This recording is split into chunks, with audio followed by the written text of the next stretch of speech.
Leitura da profecia de Ezequiel. A palavra do Senhor foi-me dirigida nestes termos: Filho do homem, dize ao príncipe da cidade de Tiro: assim fala o Senhor Deus. Porque o teu coração se tornou orgulhoso, tu dissestes: eu sou um Deus e ocupo o trono divino do coração dos mares. Tu, porém, és um homem e não um Deus, mas pensastes ter a mente igual a de um Deus. Sim, tu és mais sábio do que Daniel. Segredo algum te é obscuro.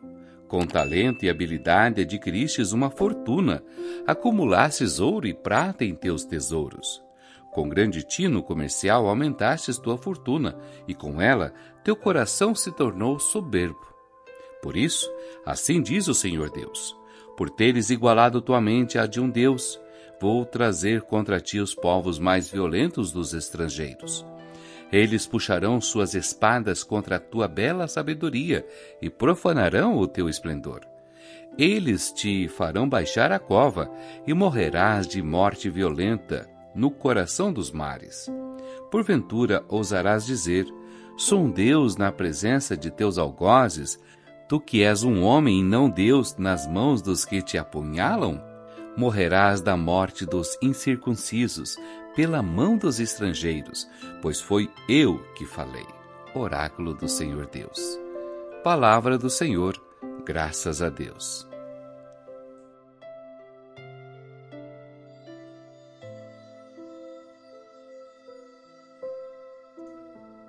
Proclamação do Evangelho de Jesus Cristo segundo Mateus. Glória a vós, Senhor. Naquele tempo, Jesus disse aos discípulos: em verdade vos digo, dificilmente um rico entrará no reino dos céus. E digo ainda, é mais fácil um camelo entrar pelo buraco de uma agulha do que um rico entrar no reino de Deus. Ouvindo isso, os discípulos ficaram muito espantados e perguntaram: então quem pode ser salvo? Jesus olhou para eles e disse: para os homens isso é impossível, mas para Deus tudo é possível. Pedro tomou a palavra e disse a Jesus: vê, nós deixamos tudo e te seguimos. O que haveremos de receber? Jesus respondeu: em verdade vos digo, quando o mundo for renovado e o Filho do Homem se sentar no trono de sua glória, também vós, que me seguistes, havereis de sentar-vos em 12 tronos, para julgar as 12 tribos de Israel. E todo aquele que tiver deixado casas, irmãos, irmãs, pai, mãe, filhos, campos, por causa do meu nome, receberá 100 vezes mais e terá como herança a vida eterna. Muitos que agora são os primeiros serão os últimos, e muitos que agora são os últimos serão os primeiros. Palavra da salvação. Glória a vós, Senhor.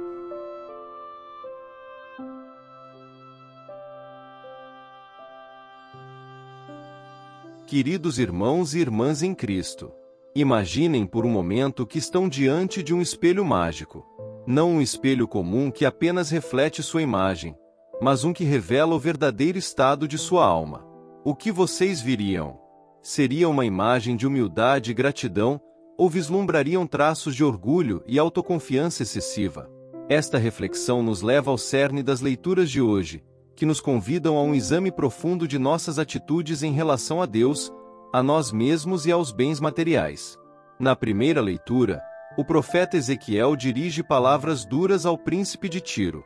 Seu coração ficou orgulhoso, e você disse: sou um Deus, estou sentado no trono de um Deus no coração dos mares. Que declaração chocante!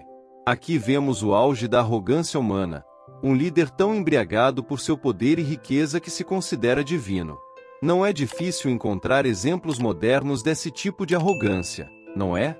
Vivemos em uma era de culto às celebridades, onde indivíduos são elevados a um status quase divino por causa de sua riqueza, fama ou poder.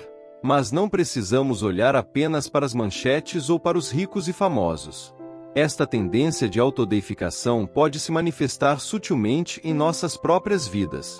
Quantas vezes nos pegamos pensando que temos tudo sob controle? Que nosso sucesso é puramente resultado de nossos próprios esforços? que não precisamos de Deus ou dos outros. Essas são as sementes da mesma arrogância que Ezequiel condena. O príncipe de Tiro se vangloriava de sua sabedoria e riqueza.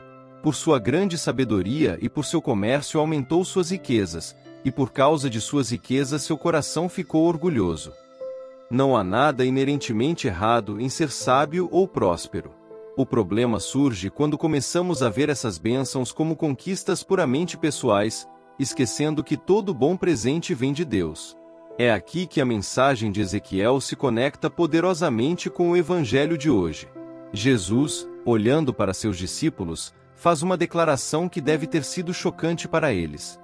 Em verdade vos digo que um rico dificilmente entrará no reino dos céus. E para enfatizar o ponto, ele acrescenta a famosa metáfora. É mais fácil um camelo passar pelo fundo de uma agulha do que um rico entrar no reino de Deus. Imaginam o espanto dos discípulos. Na cultura judaica da época, a riqueza era frequentemente vista como um sinal da bênção de Deus. Se até os ricos, aqueles aparentemente abençoados por Deus, tinham dificuldade em entrar no reino, que esperança haveria para o resto? Mas Jesus não está condenando a riqueza em si. Ele está apontando para o perigo que a riqueza representa para a nossa vida espiritual. A riqueza, seja ela material, intelectual ou de qualquer outro tipo, tem o poder de nos iludir. Pode nos fazer acreditar que somos autossuficientes, que não precisamos de Deus.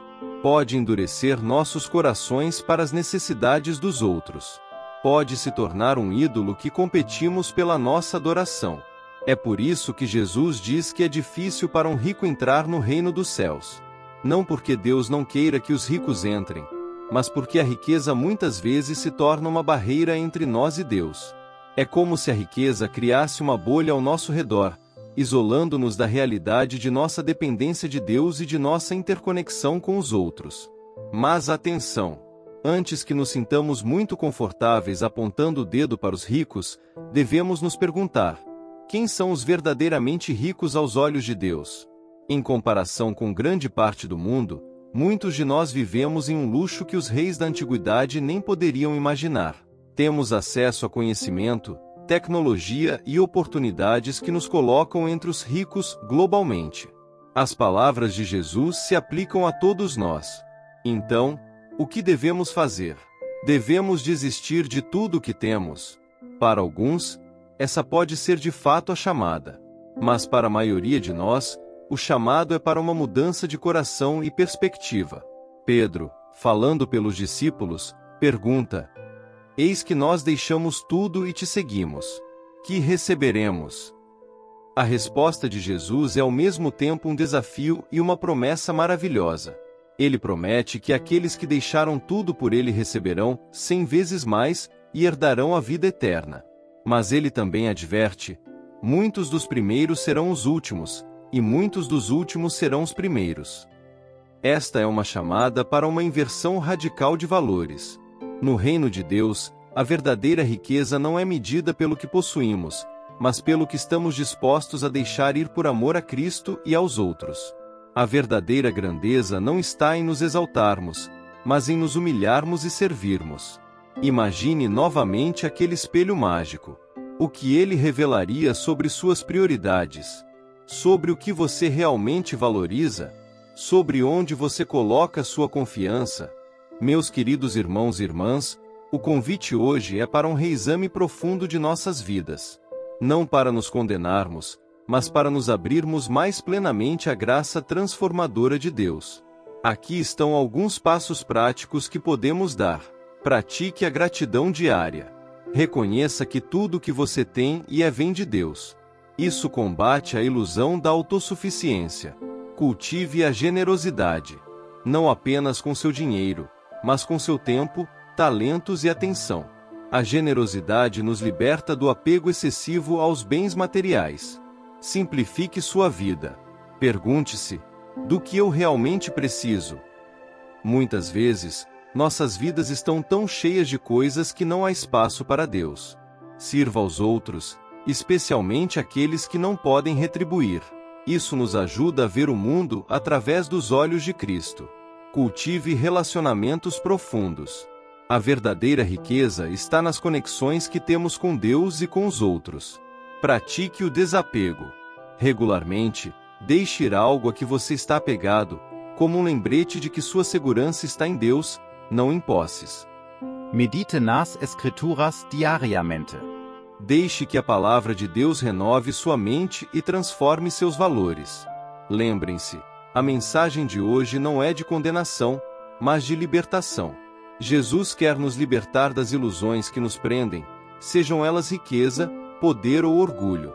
Ele nos convida para uma vida de liberdade e abundância verdadeiras, uma vida centrada não em nós mesmos, mas em Deus e nos outros.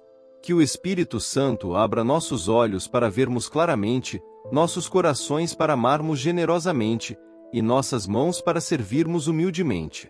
Que possamos, como o salmista, declarar: quem subirá à montanha do Senhor? Quem ficará em pé no seu santo lugar? Aquele que tem mãos limpas e coração puro. E que a graça de nosso Senhor Jesus Cristo, o amor de Deus Pai, e a comunhão do Espírito Santo estejam com todos vocês, agora e sempre. Amém.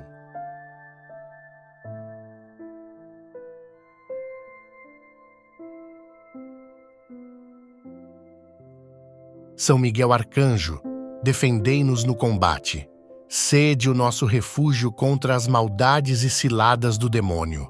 Ordene-lhe Deus, instantemente o pedimos, e vós, príncipe da milícia celeste, pela virtude divina, precipitai no inferno a Satanás e aos outros espíritos malignos que andam pelo mundo para perder as almas. Amém.